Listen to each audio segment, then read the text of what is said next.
Söyle yağmur çamur değmedi yüreğime. Şimdi ben neredeyim, sen nerede? Söyle ay doğmadan düşmesin yaş gözüme.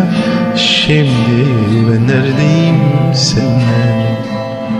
Dışarıda kar yağıyor, benim içime yağmur. Ağlama göz bebeğim, biraz daha dur. Yüreğime basa basa içimden yar gidiyor. Ağlama iki gözüm, biraz daha dur. Ay ay ay, ay ay ay, ay ay ay ay, yanıyor ömrüm. Ay ay ay ay, ay ay ay, ay ay ay ay, yanıyor ömrüm. Vallahi yağmur çamur değmedi yüreğime.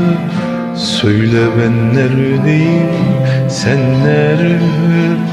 Söyle ay doğmadan düşmesin yaş gözüme. Söyle ben neredeyim, sen nerede? Söyle yağmur söyle değmeden yüreğime. Söyle gökyüzüne, o nerede? Söyle ay doğmadan düşmesin yaş gözüme. Söyle gökyüzüne, o nerede? Ay ay ay, ay ay ay, ay ay ay ay, yanıyor ömrüm. Ay ay ay ay, ay ay, ay ay ay ay, yanıyor ömrüm. Söyle baksın gece dağlardan hasretime. Söyle bilmezsen de o nerede?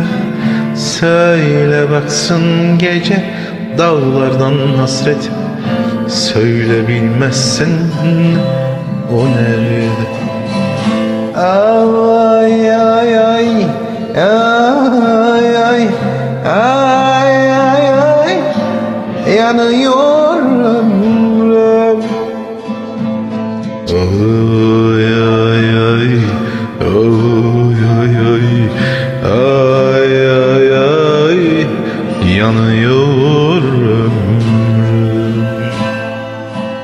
30 Ekim 2025 canlı performans 1 milyarda bir gururla sunar.